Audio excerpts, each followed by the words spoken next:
Assalamualaikum warahmatullahi wabarakatuh. Alhamdulillahirabbil alamin wassalatu wassalamu ala asrofil anbiya'i wal mursalin wa ala alihi wa sahbihi ajmain amma ba'du. Pertama-tama marilah kita panjatkan puji syukur atas kehadirat Allah Subhanahu wa taala yang telah melimpahkan rahmatnya kepada kita. Halo semuanya, saya Ella Rismatul Laili dari 12 TKJ 2. Pada kesempatan kali ini saya mau menyampaikan dakwah dengan tema libatkan Allah ketika semua usahamu sudah mentok. Gimana sih cara kita melibatkan Allah dalam kehidupan sehari-hari? Kenapa penting sekali melibatkan Allah dalam kehidupan kita sehari-hari? Karena sesungguhnya manusia itu tidak bisa hidup hanya dengan mengandalkan dirinya. Makanya mengandalkan dirinya. Orang kalau misalnya cuma mengandalkan dirinya, maka hidupnya akan zalal. Zalal itu banyak trouble. Karena kita ini baif, kita ini halwa, kita ini azula, kita ini banyak kurangnya, bahkan cenderungnya manusia itu rugi, sebagaimana yang kita sering ulang ayatnya. Innal insana lafi husri, di mana pada dasarnya manusia itu banyak merugikan diri sendiri, kecuali kalau dia beriman kepada Allah. Artinya dia bergantung kepada Allah, illal ladzina amanu, dan seterusnya. Makanya belajar melibatkan Allah itu sesuatu yang sangat darurat, ya, sesuatu yang sangat penting dalam kehidupan kita.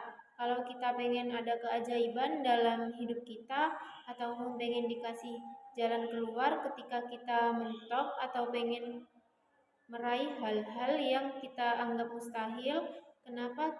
Karena kata mustahil itu hanya berlaku untuk kita, tidak berlaku untuk Allah. Karena Allah ala kulli syai'in qadir.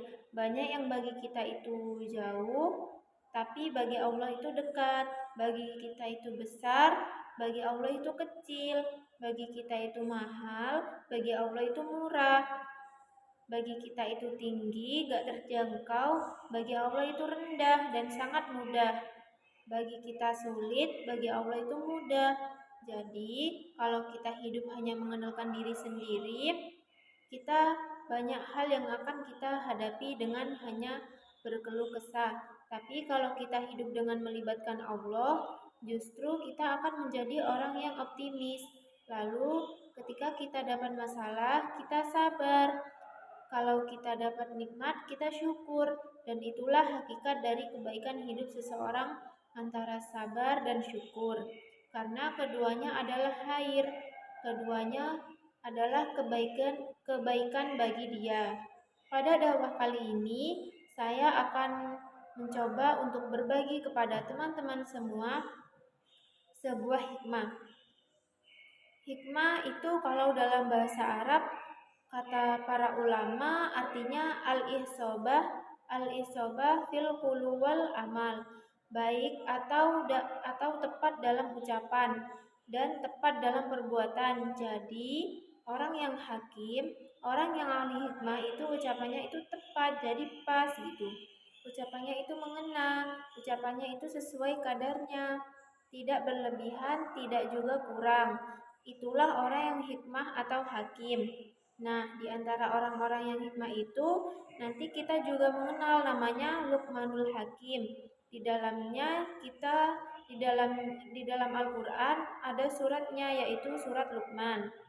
Nah, ada banyak sekali hikmah yang disampaikan para ulama tentang bagaimana cara kita melibatkan Allah, dan hikmah ini pasti diambil dari Al-Quran dan hadis yang kemudian dibahasakan ulang dengan bahasa para ulama.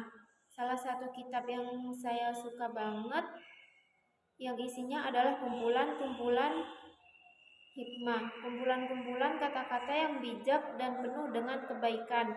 Itu adalah kitab Al-Hikam yang ditulis oleh seorang ulama besar dari Mesir yang bernama Ibnu Al-Failah As-Sakandari.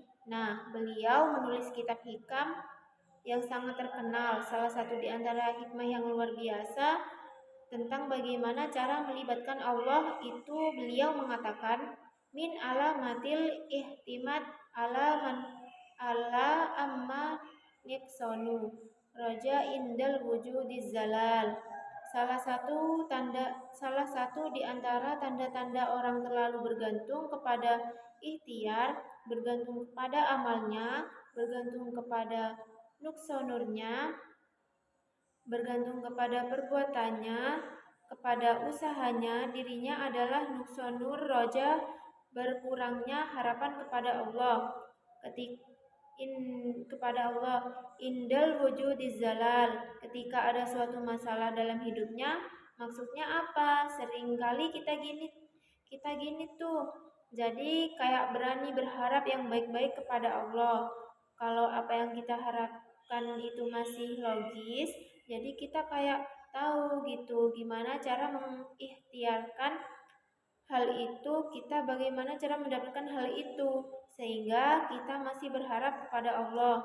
Ya Allah, mudahkanlah saya, misalnya kayak kita pede bisa dapat kerjaan, atau misalnya kita udah ngerasa insya Allah saya layak mendapatkan pekerjaan itu, sehingga kita di sebuah perusahaan kita masih berharap kepada Allah supaya Allah mudahkan urusan kita.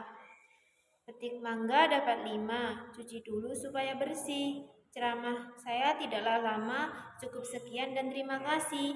Wassalamualaikum warahmatullahi wabarakatuh.